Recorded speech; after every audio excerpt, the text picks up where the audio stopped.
ദൈവനാമത്തിന് മഹത്വം ഉണ്ടായിരിക്കട്ടെ. നോമ്പിൻ്റെ 33-ാം ദിനമായ ഇന്ന് അല്പസമയത്തെ ചിന്തയ്ക്കായി തിരഞ്ഞെടുത്തിരിക്കുന്ന വേദഭാഗം ആവർത്തന പുസ്തകം 5-ാം അധ്യായം 6-ാം വാക്യം.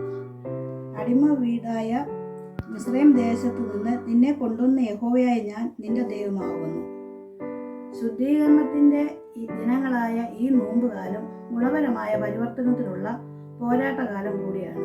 നോമ്പിൻ്റെ കാലങ്ങളിൽ ദൈവസന്നിധിയിൽ നമ്മുടെ ജീവിതങ്ങളെ പരിശോധിക്കുന്നതിനും ദൈവവചനം ധ്യാനിക്കുന്നതിനും അതിലൂടെ ജീവിതത്തിന് ആവശ്യമായ ഉൾക്കാഴ്ച ലഭിക്കുന്നതിനും ആത്മശോധനയിലൂടെ ജീവിതത്തെ പുതുക്കുന്നതിനും ഇടയായി തീരേണ്ടുന്ന ദിനങ്ങൾ. മനുഷ്യനെ ദൈവത്തിങ്കിലേക്ക് അടുപ്പിക്കുവാൻ ആവശ്യമായ ശിക്ഷണങ്ങൾ തരുന്ന ഒരു അധ്യായമാണ് ആവർത്തന പുസ്തകം 5-ാം അധ്യായം. ദൈവം ഇസ്രായേൽ ജനത്തിന് നൽകുന്ന 10 കൽപ്പനകൾ നമുക്ക് ഓരോരുത്തർക്കും ഉള്ളതാണെന്ന ബോധ്യം നമ്മളിൽ ഉണ്ടാകേണ്ടത് ആവശ്യമാണ്. 5:3 പറയുന്നു, ഈ നിയമം യഹോവ നമ്മുടെ പിതാക്കന്മാരോടല്ല നമ്മോട് ഇന്ന് ഇവിടെ ജീവനോടിരിക്കുന്ന നമ്മോടൊക്കെയും തന്നെ ചെയ്തത്.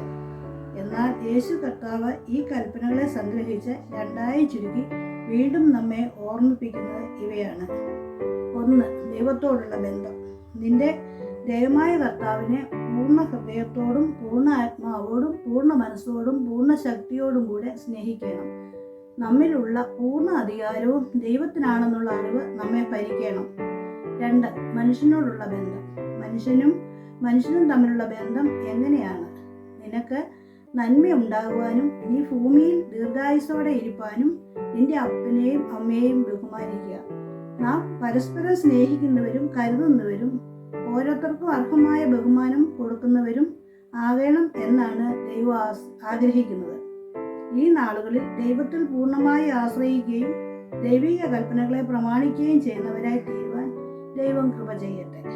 നമുക്ക് പ്രാർത്ഥിക്കാം. അഖിലാണ്ടത്തിൻ്റെ ഉടയവനായ ദൈവമേ, അവിടുത്തെ കൽപ്പനകളെ പൂർണ്ണമായി അനുസരിക്കുവാൻ തിരുഹിത പ്രകാരം ഞങ്ങളുടെ ജീവിതത്തെ ക്രമപ്പെടുത്തുവാൻ സഹായിക്കണമേ. ആമേൻ.